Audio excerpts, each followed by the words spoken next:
Hello, welcome to sentence 24, the let loose sentence. What is, I hear you asking, a let loose sentence? Well, here are a couple of examples. So, first example, the chaos that engulfed the city. The blaring sirens, the screeching tyres, the frantic shouting, the smell of burning buildings, all becoming an unsettling backdrop to daily life in the city.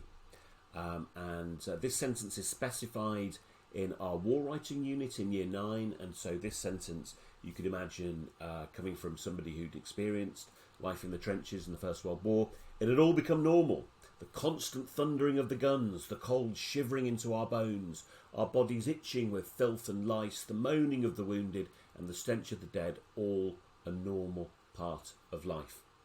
So, how do we teach a let loose sentence? How do we get them? Well, you can see with the underlined bit, we're starting off with a main clause followed by a colon. So that's our starting point.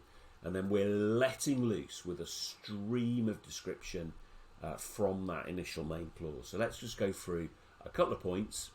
So, as I've said, beginning, nice simple main clause.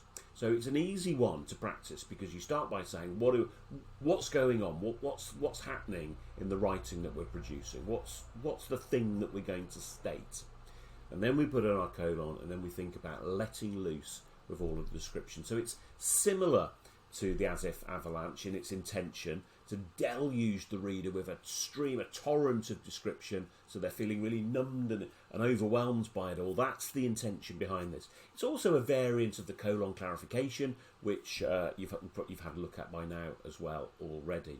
So you can start small and build up. The more clauses you use, the more you will have let loose. So you can build up from a small amount of clauses to a greater amount. Now you need to have, because we're following our initial main clause by a colon, we're going to need to have at least one main clause after the colon.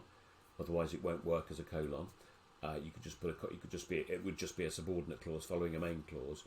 And so the advice would be, if you're letting loose, you can't really say you have let loose if you just do an ordinary colon clarification. You have to build in at least another couple of subordinate clauses to achieve that effect. The more, the merrier.